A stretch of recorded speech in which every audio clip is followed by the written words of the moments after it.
I'm so excited to know Kermit is there. How long has he been part of your family, and does he have any comments today? Yeah, well, Kermit has been part of our family for 6 years now. He's a French bulldog, one of the number one breeds now in the U.S. So thanks for having us today.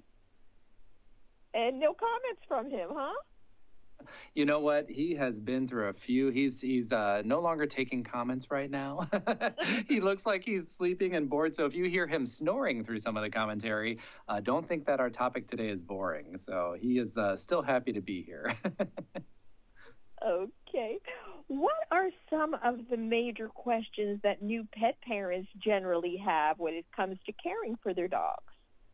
Yeah, well, one of the top questions I get from new pet parents is actually just often should I bring my dog to the veterinarian? I highly recommend that you find a veterinarian, if you can, in your neighborhood that you develop a relationship with that gets to know you and your pet's story. They're going to be able to make the best recommendation on frequency based on your dog's age, lifestyle risks, and even underlying health risks.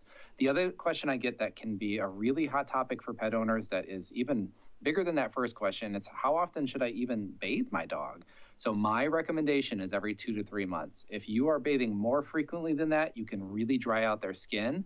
But bathing is really important, grooming. So if you want, you can brush your dog more often than that. You can brush your dog daily. When you're doing so, it's a prime opportunity for your pet owners to understand, can I check for lumps? Can I check for bumps? Can I see fleas or ticks? And we'll talk about some of these parasites today. So, talking about parasites and other things pet owners should be looking out for in their dogs, what are they? One of the most common parasites that we're going to be thinking about today are ones that I mentioned, fleas and ticks, but there's also hookworms, roundworms, and heartworms. These are not just gross parasites that can travel on your dog into your home. They can actually cause some major diseases through simple bites. So a mosquito can transmit heartworm disease through a single mosquito bite. And you'd be surprised to know that over 1 million pets are living with heartworm disease in the U.S. alone today, which as a veterinarian really makes my heart sad because it's a preventable disease. Ticks, they carry what you think they carry, a lot of tick illnesses, but probably your pet owners have heard about Lyme disease. And through a simple simple tick bite, they can transmit Lyme, and that can be a deadly disease. Now, I talked a little bit about how you can look for these parasites, but sometimes your pet owners might not see them. Ticks can be about the size of a pinhead. So work with your veterinarian to do some routine testing to make sure they're not carrying any of these diseases. Is there any way you can demonstrate on Kermit, maybe pulling back his collar or whatever, that pet owners can do to check for some of these?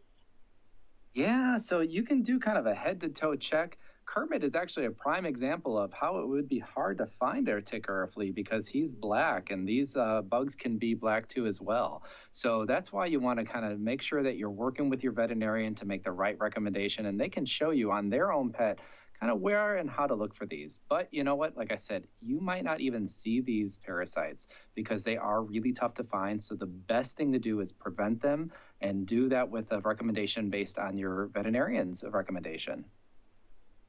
So pointing it out on Kermit, is there any way you can show us just what we should do? Yeah. Let's see. So you could part the fur just like this to try to look for those fleas and ticks. As you can imagine, though, that might be tough to do every time they come in from the outdoors. I still recommend that if you're going for hikes. Yeah, most people think, I'm going to check my dog after a hike. But even from your backyard, these parasites can be there.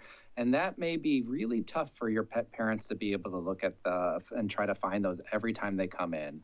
I know that it sounds like your audience are parents of human kids too as well. I'm a parent of a human couple of teenagers as well as 2 dogs in the house. I know how busy I get, and so a parasite preventative that makes it easy for your pet parents to be able to prevent these so they don't feel like they do have to look every time they come in can be really vital at preventing these. So what is the best protection then that you would recommend at this point for some of these threats? Yeah, you know what? There's never been a better time to have pet prevention because it's you're going to want to work with your veterinarian to see what's going to be right by their recommendation. But you want to make sure you're finding something that's easy. Again, like I said, I'm a parent. Your viewers are parents. They want to find something that doesn't complicate kind of preventative measures. And so we at Zoetis, we offer a product called Simparica Trio. It's the first all-in-one, once-a-month chewable to prevent all of those parasites I talked about, like fleas, ticks, roundworms, hookworms, and heartworms. And it does so really incredibly well. So in studies, it's actually been shown to be 100% protective against heartworms. And it also is FDA approved to prevent Lyme disease because it kills those pesky ticks really fast. Is there anything that you can tell pet owners that they may not know that is a standard kind of information or warning if they want to become new ones, or maybe even forget if they've been pet parents in the past? Yeah, so there are a couple of things I would highly recommend. So if they've never been a pet parent, I want them to know it's a joy to be a pet parent. It is fun to be a dog owner, but it is a big responsibility. So make sure you understand the responsibilities and that you can protect your pet. And so there are a couple of takeaways I want to leave with your pet owners today. I call these the key three from Dr. G. So first of all, make sure that your veterinarian is the center of your pet's healthcare plan. Prioritize those veterinary visits, make them routine. Make sure that your pet is protected and healthy and happy all year long by prioritizing routine veterinary care.